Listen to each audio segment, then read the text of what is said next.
muhterem тамашачыларыбыз, Татарстан Яңа Гасыр телеканалында сез татарлар тапшыруын карыйсыз.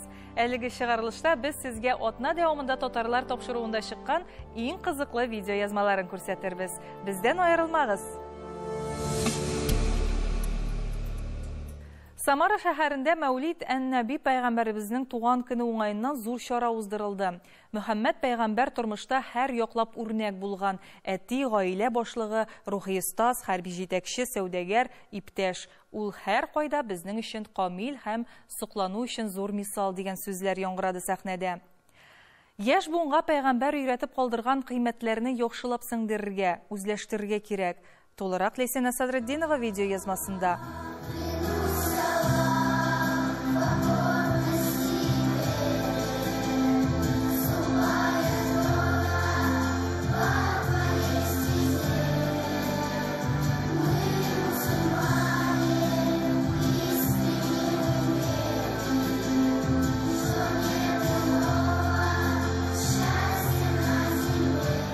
Татар халкы өчен 7 саны бигрәк тә изге. Менә инде 7нче тапкыр Самарада искиткеч матур дини бәйрәм уздырыла.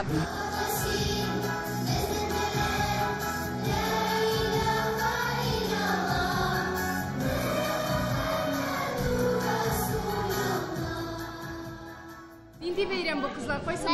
Мәүлид бәйрәме. Безгә ул, во-первых, кирәк, чтобы безне балалар белсеннәр безнең тарихны, чтобы без мөселманнар. Ближайший областлардан киләләр, бөткән регионнар киләләр. Быел балаларга идек бана шашкада даже уйныйбыз, потому что без мәчәләдә уздырабыз каждый ел чемпионат.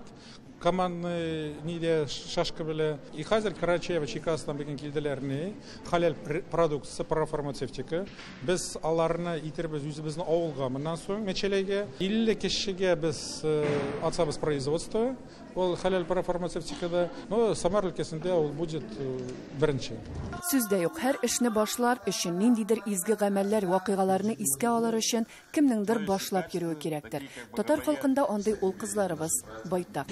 Һәр бер кешегә Мөхәммәд Мустафа саллаллаху алейхи салям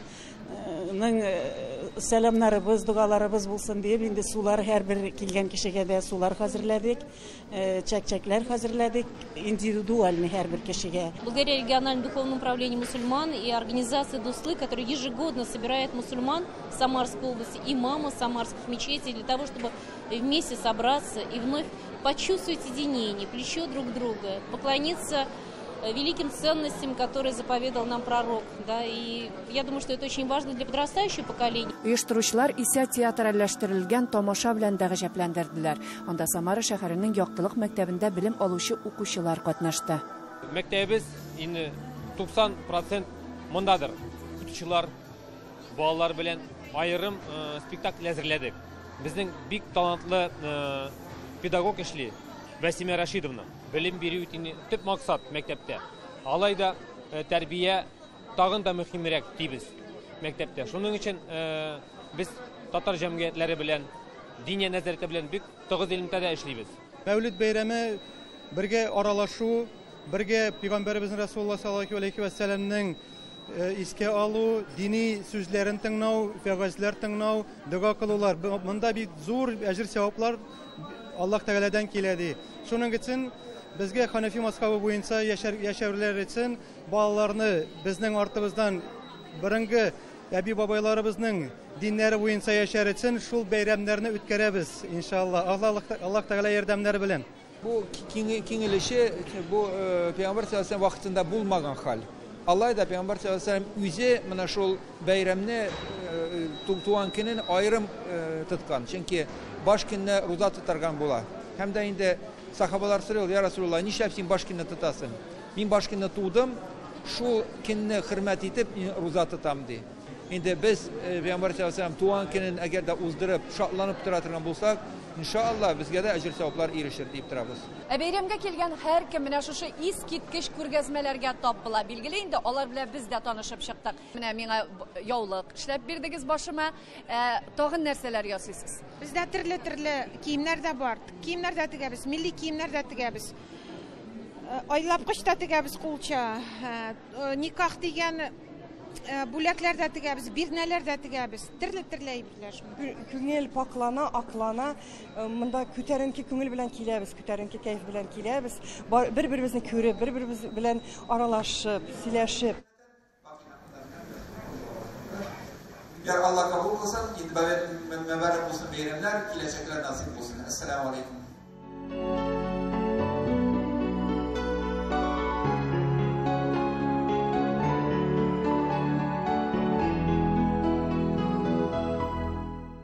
Yüz milletin ıtırga tıgıl. Kaçanda da. Biz şetki davetin karta tar tilini kütərige tırışabız. Ничек булса да үз милләтеңне тартырга түгел. Аккафа оешмасында эшлибез, бергә җыенып, шундый мәҗлесләр уздырабыз, матур-матур, үзебезнең эшләребезне күрсәтәбез. Балаларга күрсеннәр, безнең балалар да телеэкраннардан күрсеннәр, ничек гореф-гадәтләрне үзебезнең татар икәнебезне белеп үссеннәр.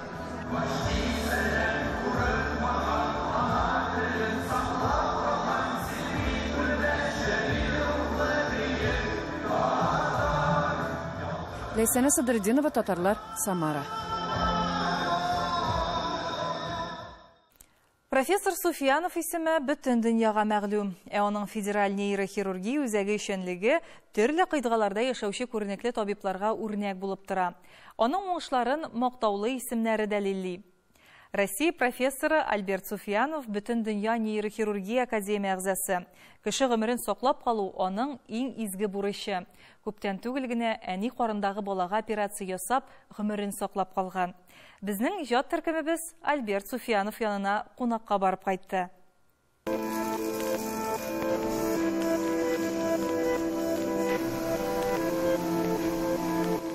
Я прооперировал сейчас ребеночка с очень тяжелым заболеванием спинного мозга, там порог развития. Эту операцию мы проводили под нейрофизиологическим контролем. Это, вы видели, специальная лаборатория у нас есть, очень специальные специалисты, которые нас сопровождают в течение всей операции, которые контролируют наши манипуляции. Нейрохирургия өлкәсендәге алдынгы технологияләр һәм авторлык методикалары белән танышу өчен Төмәнгә Россия төбәкләреннән генә түгел, чит илләрдән дә киләләр. 8 ел элек Альберт Суфиянов Төмәнгә Иркутскидан күченеп килгән вакытта биредә буш кыргына була. Себер тигезлегендә ул дөнья күләм нейрохирургия үзәген булдыра. Авырлыкларны җиңәргә Альберт Суфияновны әнисе өйрәткән, үз үрнәгендә эш сөючәнлеге белән. Ну, это, по-моему, уже 4-я или 5-я операция. Но у нас еще 9 часов утра. Да, начинаем мы очень рано. В частности, я начинаю очень рано. Сегодня я уже с 5 утра в операционной, поэтому ряд операций уже выполнен, очень сложных. Күненә 10-га якын операцияны Альберт Суфиянов үзе ясый. Иң яхшы табиблардан торучы төркемнәре белән 8 ел эчендә 30 мең авыруга ярдәм күрсәткәннәр.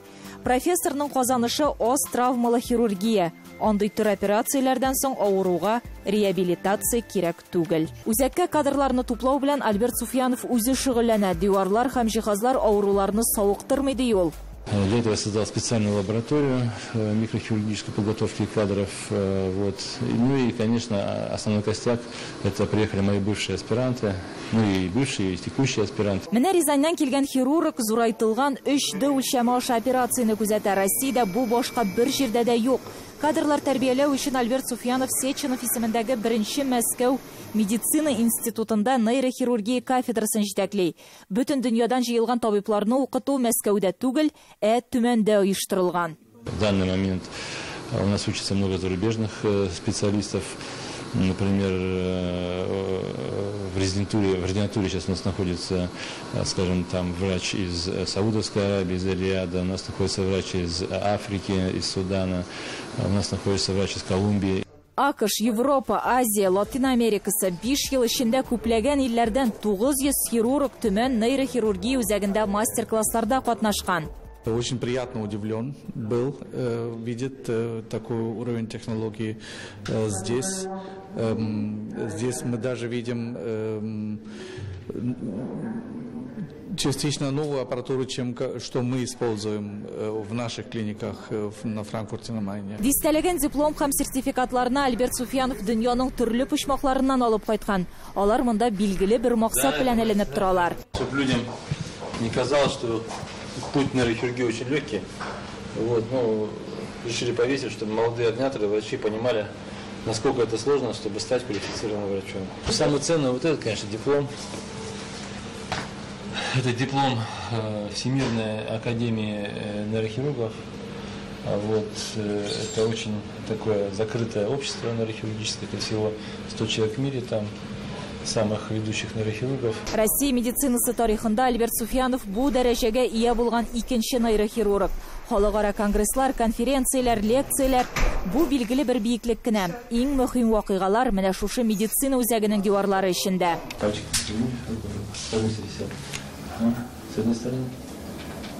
Альбина Ким төмәнгә Татарстаннан килгән баш миендә яман шеш. Үз тормышын ул бары тик профессор Альберт Суфьяновка гына ышанып тапшырган. Сложность была в том, что и сама опухоль была очень больших размеров, это раз. Во-вторых, ее место, локализация в мозге была очень опасна, в том плане, что вокруг этой опухоли располагались все жизненно важные центры, те все центры, которые отвечают за речь, за движение. Я сейчас хорошо себя чувствую, но бывает, что какие-то слова у меня неправильно чувствуются, ну а так в целом я хорошо себя чувствую. Россиядә яшәүче һәр кеше өчен нейрохирургия үзәгендә дәвалану бушлай, тормыш өчен шанс артыннан авырулар чит илләрдән дә киләләр. Безнең максатлар горизонтлар артында. Бу Альберт Суфьянов һәм аның коллективының девизы. 2018 елның маенда Альберт Суфьянов ана карынындагы баланың баш миенә операция ясый. Бу Россия медицинасы практикасында беренче, дөньяда икенче очрак. Мондый төр операциягә Альберт Суфьянов 3 ел әзерләнгән. Бүген ул бала исән сау. Я эту операцию сделал полностью эндоскопически, практически без разреза, практически без травмы для беременной женщины, для матки. Алда максатка әйләнгән хыял, контактсыз нейрохирургия. Хәзерге медицинада өр-яңа термин. Это бесконтактная хирургия, то есть это позволяет виртуально спланировать операцию и, не прикасаясь к больному, эту операцию провести без единого разреза. То есть такие технологии сейчас возможны. И, в принципе, часть этой операционной уже создана. Заманча җиһазлар зур тәҗрибә булса да, профессор Альберт Суфьянов операция бүлмәсенә һәр вакыт дугасын укып керә. Коръән сүрәләрен аңа әнисе өйрәткән. 2016 елда Альберт Суфьянов Төмән өлкә думасына депутат итеп сайланыла. Үз эшендә профессор медицинаның сыйфатына басым ясый. Эпилепсия диагнозы куелган Успенкадагы балалар интернат йортында тәрбияләнүчеләргә ярдәм итү өчен зихенле тормыш дигән проект булдыра. Функциональ диагностика кабинеты замана таләпләренә туры китерелеп җиһазландырылган. Авырулар тәҗрибәле табиблар кулында. Хәзер балаларны шәһәр медицина үзәкләренә тикшеренүгә алып бару ихтыяҗы да туган. Аның өчен махсуслаштырылган машина сатып алынган. Планируется еще один кабинет оснастить. Планируется, естественно, увеличить штат. Ну и вообще есть мысли, конечно, по усовершенствованию вообще этого диагностического комплекса для того, чтобы оказывать более эффективную помощь детям. Операциялар, нейрохирургия үзәге белән җитәкчелек итү, фәнни хезмәт, халыкара конгрессларда катнашу. Бик көтеп алынган буш вакытларын Альберт Суфьянов гаиләсе белән үткәрә. Хатыны Төмән медицина университетында фармакология кафедрасын җитәкли. Старшая дочка Рамиля, она не пошла по нашим стопам, она экономист и сейчас живет и работает в Германии. А сын Ринат пошел по моим стопам, он сейчас ординатор, нейрохирург. Безнең белән интервьюдан соң Альберт Суфьяновны лекториядә көтәләр иде. Россия профессорының тәҗрибәсе артыннан Себергә бөтен дөньядан нейрохирурглар килгән. Аннан соң әле операциялар. Альберт Суфьяновның эш көне гадәттәгечә бүген дә төнгә каршыгында тәмамланачак. Гөлия Садыкова, София Хайруллина, Татарлар, Төмән. Дагыстан Республикасына булган сәяхәтебез йомгакланып килә. Сезнең игътибарга бу төбәктән ахыргы сюжетыбызны тәкъдим итәрбез. Соңгылары тәмле була дигәндә, бүген без сезнең белән җирле базарга да барып килербез һәм тагын бер милләттәшебезнең язмышы белән таныштырырбыз. Сүз Гөлия Садыковага.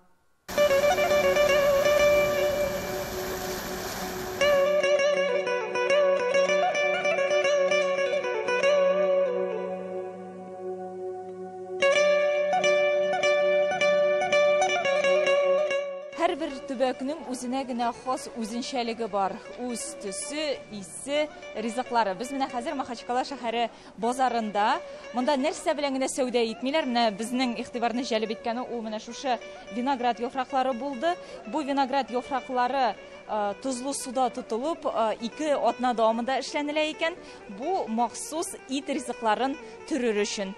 Милләттәшләребез бу төбәкне юкка гына сыену урыны итеп сайламаган. Халыкның кулы эшле, үзләре җитештергән продукция белән сату итәләр. Яшелчә, җиләк, җимешләр, диңгез, тау ризыклары дисеңме? Базарда ризык белән киштәләр сыгылып тора. Дагыстан Республикасының тагын бер үзенчәлеге ул инде әлбәттә сыр. Бу төбәктә сырны халык үзе җитештерә. Монда бернинди махсус оешмалар да эшләми.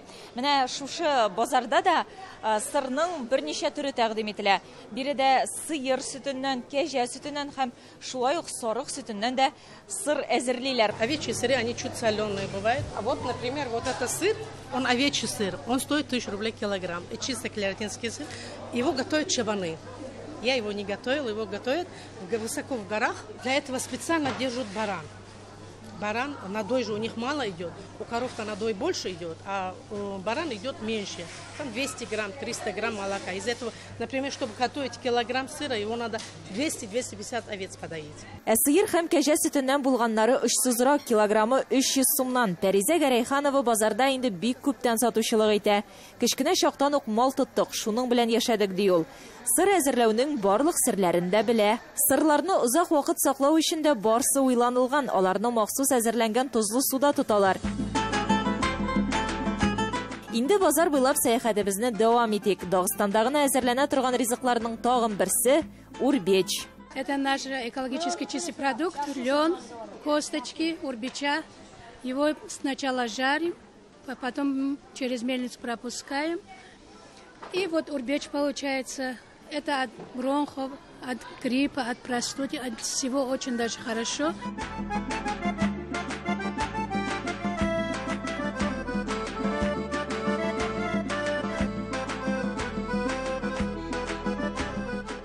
Балыкның исеме Кутум. Ул була только безнең диңгездә, Каспийский морьда гына. Аны тоталар апрель айында, качан вот только елы кимләр булалар, занесена ул вообще в Красную книгу. Бәясенә килгәндә бер данасы 801 мең сум. Инде менә итләр рәте, алар монда түшкәсе белән. Безнең яклардан аермалы буларак Дагыстанда итне киптерәләр. Куй ите кипкән. Анардан пешерәләр хинкал. Кышта качан әз була свежий ит, особенно тауда, алар киптереп куялар, мешокларда сарай içində тоталар. Базар буенча сәяхәткә безне Зөһрә Хайбуллина алып чыкты. Дагыстан туган тел татар иҗтимагый оешмасы активисты ул. Төрле милли чараларны оештыру эшләрендә бик зур тырышлык күрсәтә. Әти-әнисе чыгышы белән Ульяновск өлкәсеннән, үзе Дагыстанда туып үсә. Коллективизация вакытта әбием монда килде Махачкалага и калды. Анарда булды бер кыз, бу минем әнием и малай. Зөһрә ханым белеме буенча физкультура укытучысы, хәзер инде лаеклы ялда оныклар тәрбияли. Аларга телебез, мәдәниятебезнең байлыгын, матурлыгын җиткерәсем, горурлык хисләрен тәрбиялисем килә ди ул. Мин всегда гордилась, что мин татарка. Безне үстерде әби. Әби все передала безгә. Әни эшләйди, анарда вакыт юк иде. Без 5 бала булдык. Ирем тоже татарин. Исеме аныкы Фәрит иде. 2 балага гомер биргән алар. Кызы Илмира Кадырова бүген татар оешмасы җитәкчесе. Ул хәзер матур сөйләшергә тотынды татарча. И все традиции, обычаи, без наоборот, стали больше соблюдать. Да. И поэтому мин рада тому, что бездә есть возможность ишетергә татар телен, ишетергә йырларны, качан килделәр, вот безгә концерт татарский ансамбль, бик яхшы бездә выступал этот ансамбль. Ну, то есть, когда син слышишь свою речь, конечно, мин всегда елы идем.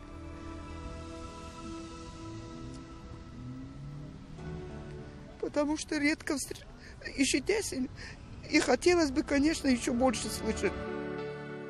Үзегнеке якын шул, иң мөһиме Дагыстанда татарлар бергә, бердәмлек тау күчерә.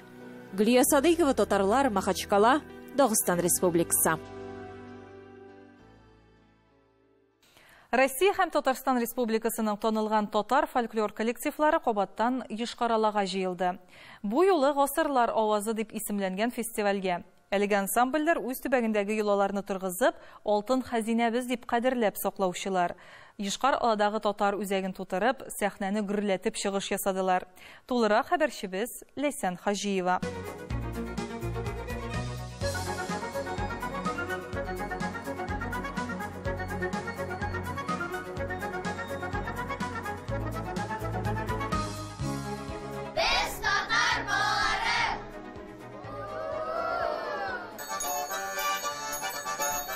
Татар үзәге шау-гөр килә.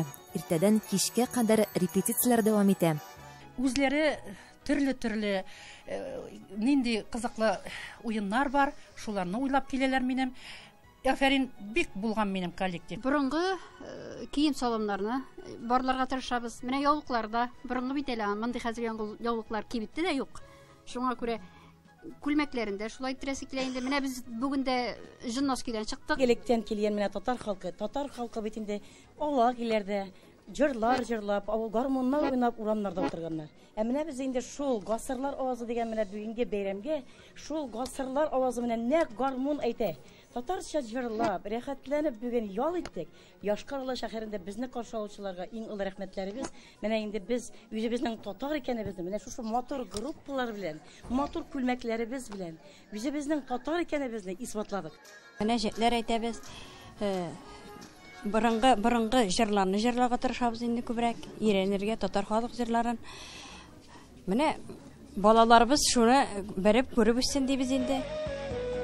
Ерак араларны якын итеп коллективлар Россиянең төрле төбәкләреннән җыелган. Без Сергаш районыннан килдек. Анда безнең 7 татар авылы бар. Шул татар авылларында күбесенчә мәктәпләр ябылды. Мәктәпләрдә татар теле укытылмаганнан без менә шулай клубларга җыелып, үзебезнең гореф-гадәтләребезне онытмас өчен, үзебезнең ланнарыбызга күрсәтер өчен бөтен әдәбиятта ни барны менә без шуларны җыелдык. Жюри ағзалары чыгышларны югары бәяләде. Татар җанлы булган кешеләребез безнең мәдәниятебезне, сәнгатебезне, традицион безнең гореф-гадәтләребезне авылларыбызда торучы безнең милләттәшләребез, әлбәттә, алар үз авылларында булган гореф-гадәтләр, шулай ук милли көйләр, җырлар алып килергә тырыштылар инде. Коллективлар жюри ағзаларыннан әлбәттә тәкъдимнәр көтә. Районнардагы материалларны барлау кирәк. Һәрбер төбәкнең үз йөзе булсын. Кеше кабатлап, әллә ни катырып та булмый, аның файдасы да шуның хәтле генә.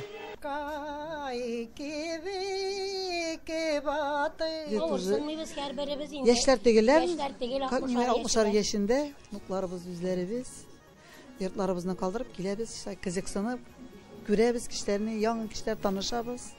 6-дан 11-гә кадәр, 12-гә кадәр татарча әйткәндә типтерәбез, әйттерәбез, халык җыелалар, халык бик яраталар безне. Безнең хореограф юк, без бик каты инде музыка белгечләре түгел. Калышмыйбыз да. Чиста Мишәрләр районы, менә шул мишәрләрнең гореф-гадәтләрен, йолаларын өйрәнеп, аларның элеккеге замандагы җырларын, биюләрен, әбиләрдән, бабайлардан сорашып, бу җыелган материалларны туплап, җыеп, алар белән без бик күп фестивальләрдә, конкурсларда катнашабыз. Мондый фестивальләрдә балаларның катнашуы аеруча сөендерә. Безнең ансамбль Умрзая коллективы. Аның һәрбер кешесе үзенчә талантлы, кызыклы. Без анда биюләр өйрәнәбез, шигырьләр, конкурсларда. Әтинең истәлеге гармонга 21 ел. Фән Вәли Ахметов специальный әтеге ясатып биргән гармон бу 80 еллыгына. Гасырлар авазы фестивале күп еллар барган халкы мирасы конкурсының дәвамы да оештыручылар. Зуррак итеп уздырырга Алла Тәгалә булышты дип әйтик. Бу елны инде менә әйтәсем килә. Бик күп районнардан, Татарстаннан, чит төбәкләрдән килделәр. Инде туктатмыйбыз, безгә туктарга ярамый. Чөнки алга барырга кирәк безгә. Milli хәрәкәт булдыручы, күп кенә чаралар уздыручы татар үзәгенең хезмәте мактауга лаек. Шушы фестивальне уздыруга да күпме тырышлык кергәнен мөгаен алар үзләре генә беләдер. Һәм бүген бүләкләр өләшүче Рауя апа Мусинага без дә Күкмара сәүдә маркасы белән берлектә бүләк тапшырабыз. Рауя апа, рәхим итегез, бу бүләк сезгә. Бик зур рәхмәт. Алла бирсә, без бергәләп уздырылган бәйрәмнәрдә бу табалар белән тәмле кыймаклар пешерербез дип ышанып калабыз. Бик зур рәхмәт бүләгегез өчен. Бөтенесе дә булачак, кулланылачак, бөтенесе дә татар милли хәрәкәтендә булачак. Һава торышы нинди булуга карамастан, Күкмара савыт сабалары сезгә яхшы кәеф бүләк итәчәк. Якыннарыгыз һәм туганнарыгыз өчен рәхәтләнеп әзерләгез. Күкмара тәмле ризык, уңайлы савыт саба. Ләйсән Хаҗиева, татарлар, Ешкарала шәһәре, Мари Эл Республикасы. Тел ул халыкның иң беренче, иң әһәмиятле билгесе. Тел бетсә, ул телнең иясе булган халык та, милләт тә югала. Ана телебезне саклап яшик. Сау булыгыз.